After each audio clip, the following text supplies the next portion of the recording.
Hello and welcome back to the Livingston Parish News Weekly Show. This is where we kind of dive deep in on little issues or big issues, either way.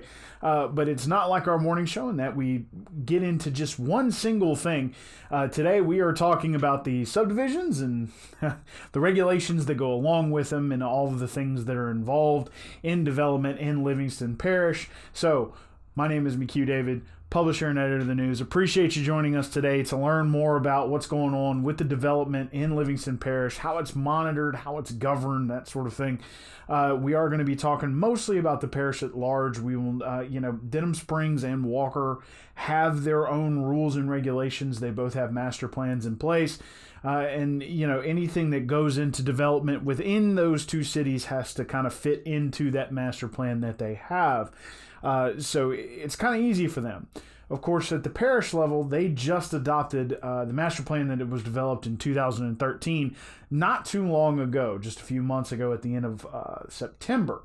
So we'll talk about how that kind of influences what's going on with subdivision development, but this has cropped up a lot lately. And we can talk about the state of that real quick. It's been interesting. It's mostly been relegated to districts 4, 5, 2, and to a certain extent 3, as well as 7. Now, if you're wondering what those are, that's basically Denham, Watson, and Walker. Those are the 3 areas that have experienced the most growth. They've been after things like zoning and that sort of those sorts of implementations for years because these developments just continue to come. To give you kind of an idea of the growth that Livingston Parish is experiencing, even just right now, between April and October, that's April 1st to October 31st of 2019, 2,200 homes were sold in Livingston Parish. Now, that could be folks moving out of apartments and moving into homes. It doesn't necessarily reflect a distinct population growth. What it does, however, show is that over 2,200 homes, new homes, mostly new homes, have come into the market. And you can see from just the developments that have sort of come up over the past few weeks, that's not hard to imagine. You're looking at 3 developments within the time period of us recording this particular podcast, which is November 26, 2019. You're looking at Foxglove off of Duff Road in north of Walker, which is a D.R. Horton development. You're looking at Berry Ridge, which is in Springfield. It's District 8. That is an outside developer from Ponchatoula who's developing that. And then there's also a new development, which is causing a bit of a stir, and we'll talk about that as well, coming off of Dunn and Lockhart corner right there. And a lot of you are probably thinking there's not much there. That's correct. There's about 27 acres right there, and they're looking to put 70 homes. It's caused quite an interesting impact there for those folks off of Dunn Road who've been looking for that roundabout and that widening, which are both coming in the next year. Roundabout utility relocation is underway.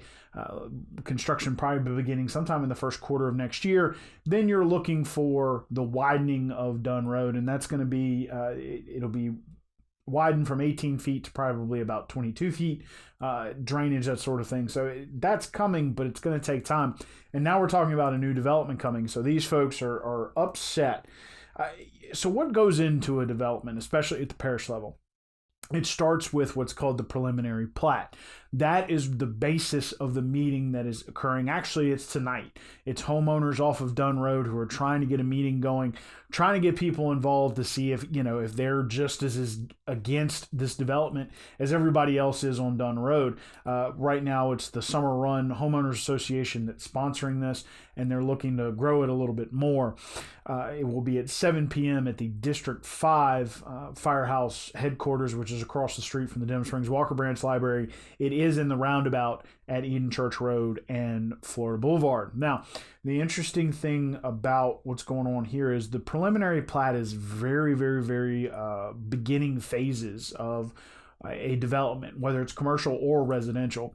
This is what goes before the Planning Commission. Now, because of the holidays, the Parish Council has moved up a week in both instances. So the Planning Commission will meet on Wednesday, December 4th, and then this will immediately turn around and go to the Parish Council for approval. So some of the things that get tossed around a lot are drainage impact and traffic impact.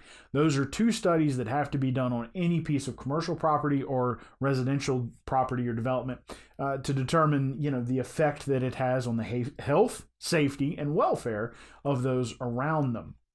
Currently, the preliminary plat shows about 70 homes on 22 acres. The extra acreage will be used for retention, at which point there's also a drain out to a creek behind the subdivision, which is all that creek also runs behind Summer Run. It also runs behind I think it's called Country Club Lane. So those are the two that are surrounding this piece of property.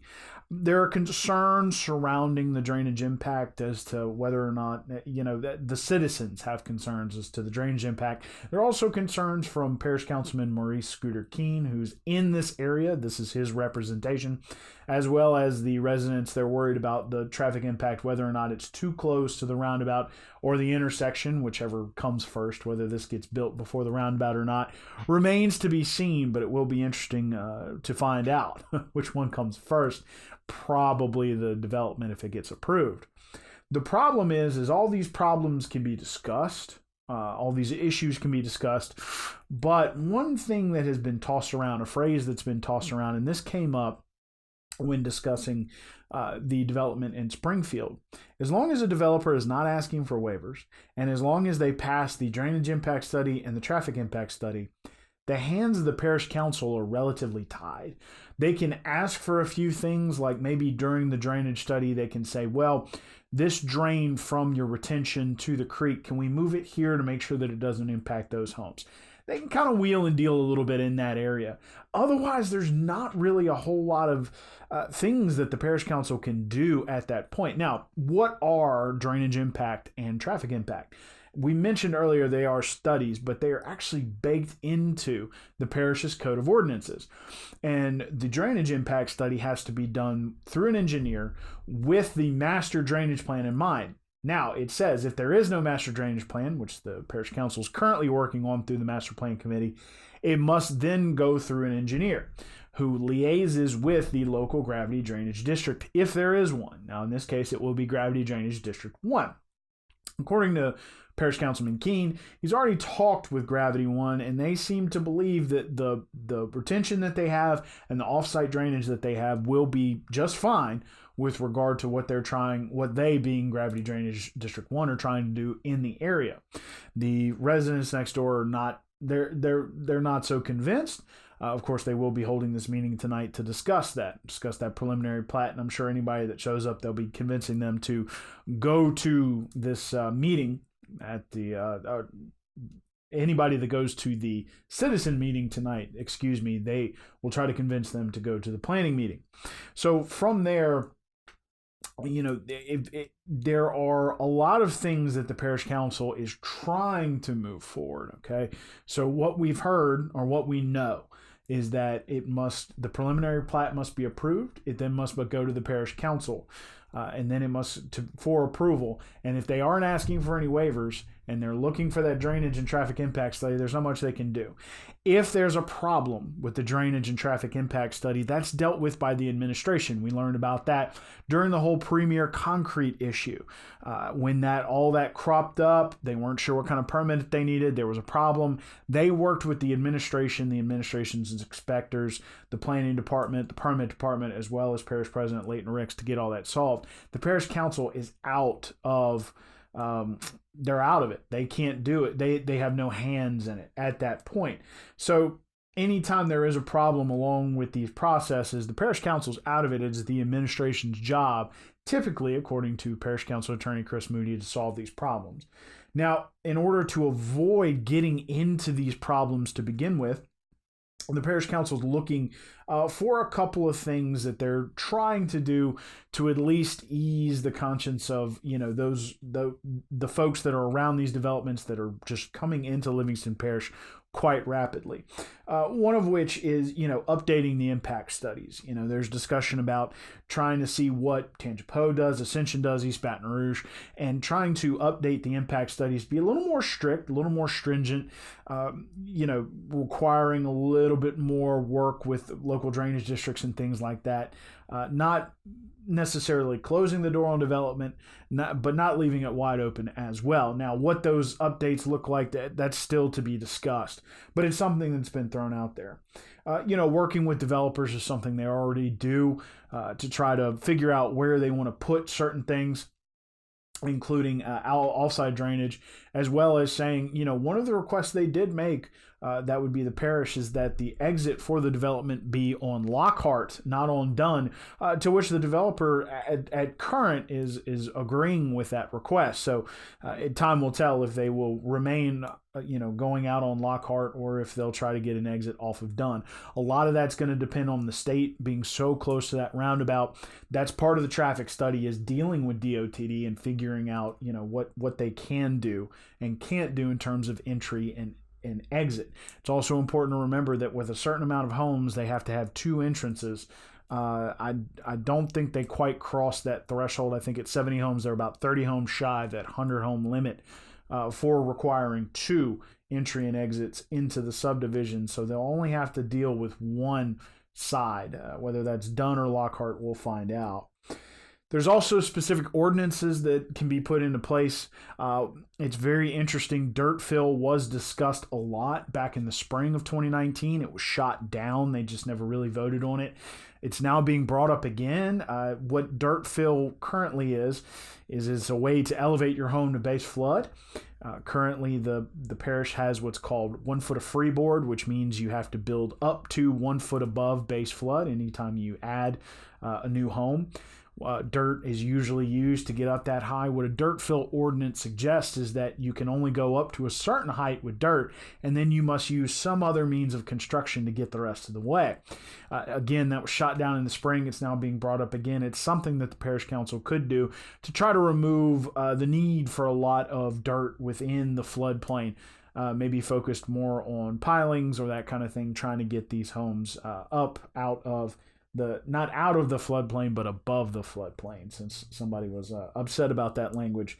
I used out of the floodplain before. Technically, they're not out of the floodplain. They are above it. The last part, which continues to be brought up by Parish Councilman Tracy Girlinghouse of District 7, who is the biggest proponent of the master plan, is zoning. According to Mr. Girlinghouse, one of the things that they can focus on with zoning is land use restrictions. And that doesn't mean that they're going to come into individual property owners and say, no, you can't do this.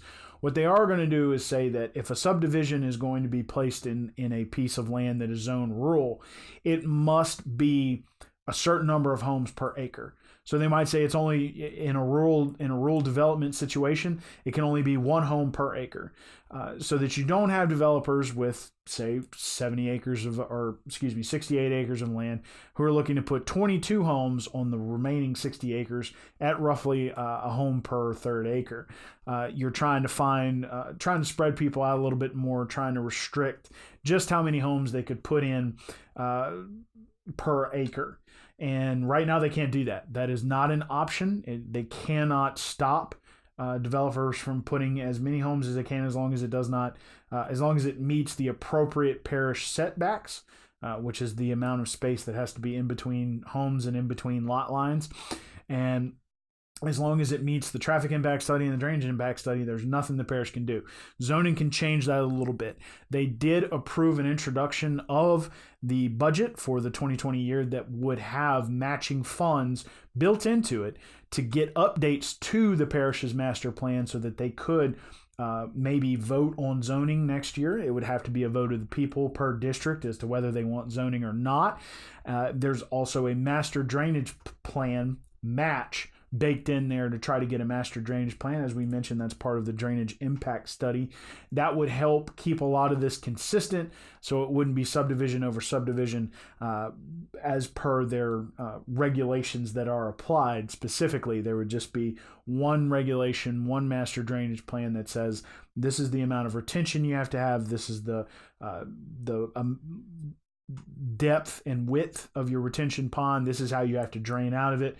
This is the amount of how deep the ditches need to be. If it's covered subsurface drainage, this is how big the culverts have to be. That would all be set before the developer would even begin construction.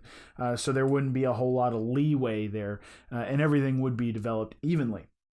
It is important to remember that the parish did increase their requisite stormwater retention from 10 years to 25 years just about this time last year. However, with a lot of developments, especially when they're crowding these homes in, it's mostly effective when these, extreme showers come through, but we haven't really found out just how effective it has been as of yet. So again, when working through these subdivisions, there are a lot of moving pieces. One of the things that they are looking for at this meeting that happens tonight, or if you're watching in the future, it happened Tuesday night, November 26th at 7 p.m. at Fire Protection District 5. They're looking for a citizen movement to maybe try to get something on the ballot that would restrict development or try to make sure that everything is uniform as new subdivisions are coming in. It'd be interesting to see what comes of the meeting. They will be looking at the preliminary plat and drainage, and Councilman Keene said that he would be in attendance. So currently, that is the way that subdivisions go through a development or development projection. Right now, the preliminary plat for this other development that is currently being discussed is coming up next Wednesday, December 4th, at the Planning Commission. It will then go before the Parish Council just the next night. So we'll see what comes of that. One last time, my name is McHugh David, publisher and editor in the news. Appreciate you joining us today to learn a little bit about development and how it works in Livingston Parish. There are some more dirty, gritty details about it, but it's mainly focused on, does it meet the parish's setbacks? That determines how many lots they can put on the number of acres, and does it meet the drainage impact study as well as the traffic impact study. At that point, currently, the parish council's hands are tied as to whether or not they can approve a new subdivision or new development. If the developer is not asking for waivers, then it's a moot point. They're looking to upgrade ordinances, maybe update impact studies, and try some different things, maybe even zoning, to try to restrict this development. Appreciate you joining us today. We will be back at you hopefully tomorrow talking about the Civic Center. We're running a little behind on our podcast here, trying to get back caught up. A lot of issues to talk about. So please join us tomorrow for Civic Centers, and have a great day.